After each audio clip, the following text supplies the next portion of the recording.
Oh,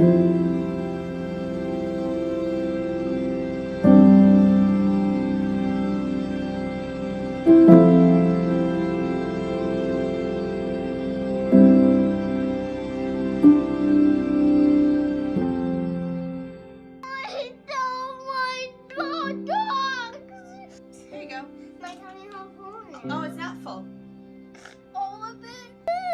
You don't want to eat the noodle? It's just pasta.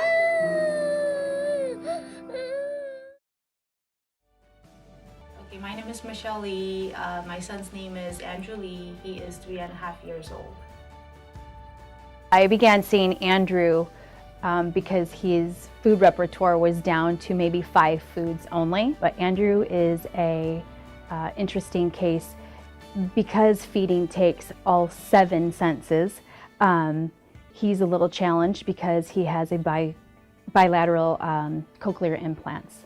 Working with his parents has been ideal, just to try to get up to speed on how I could best communicate. And that's where my background in speech pathology and being a pediatric feeding specialist really helped, because I have that communication part. So we were really a good pair for one another. I feel like I read everything online, you know, how to feed your child when he's picky eater.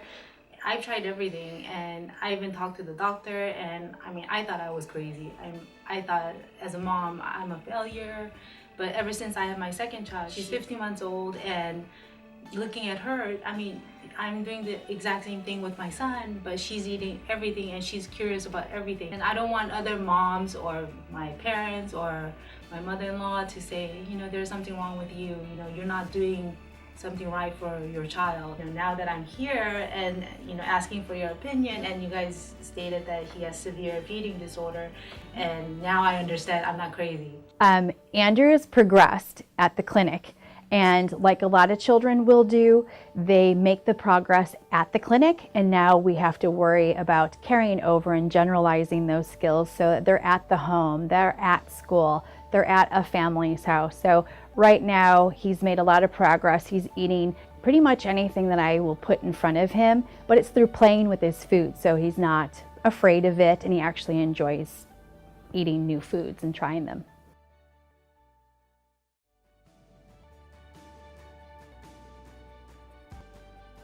In Max's case, he has a lot of sensory integration issues. So with kids with sensory integration issues, it's real important to work with the whole team, one of them being an occupational therapist. And the beauty of having that team approach is that the occupational therapist can help settle and calm from the inside out Max before he gets to the feeding room. This has been it since he's been eating. He's almost 3, and I see other kids and I see how he's exposed to things, and he doesn't even try. Everything is ew. He doesn't even touch it. You know, he looks at it and wonders what it is, but he has no idea. I mean, it could be chocolate cake, and I mean, any kid would want chocolate cake or ice cream, or he does not. He doesn't even want to go near it. I knew something was wrong when he had a really, you know, significant gag reflex on food. He didn't even want to touch many foods, and he too only came with a handful of foods that he would eat. So now to see that he'll eat rice with mixed vegetables and chicken and fish, broccoli, I could get him to eat anything. So he's a great success story, and the parents are doing a great job at keeping him eating as well, and food no longer really seems to be that big of an issue.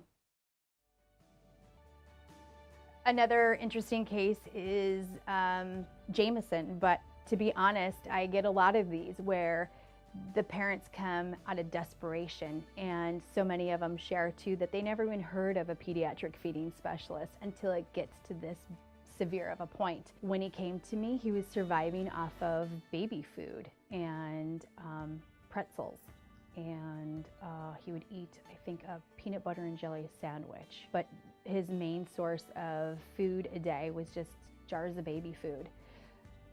His mom came to me because the brand of baby food that he was eating every day, the exact same brand day in and day out, was being discontinued.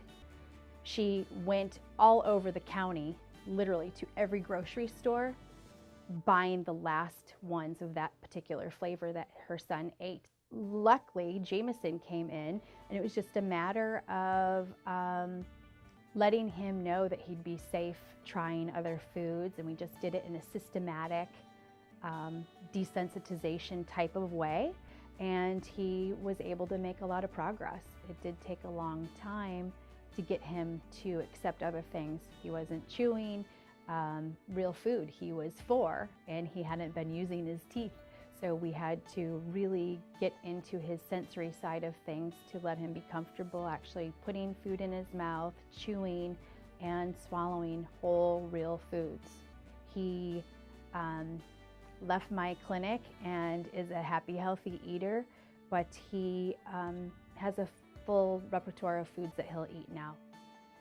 I never really know if I'll be able to help the next family who comes through my door. Each situation is so different, and often by the time the parents do come to me, the cases are so severe, and their child may be in dire need of nutrients. My biggest fear is I won't be able to help them quickly enough, and that their child will need nutritional support through an invasive feeding tube or hospitalization. Even with my 15 years of experience with pediatric feeding disorders, I guess I still have an underlying anxiety that never truly goes away. But there is great satisfaction in knowing that I can help my patients, and that each success brings happiness to one child and harmony to their whole family. And that's why I love my job, challenges and all.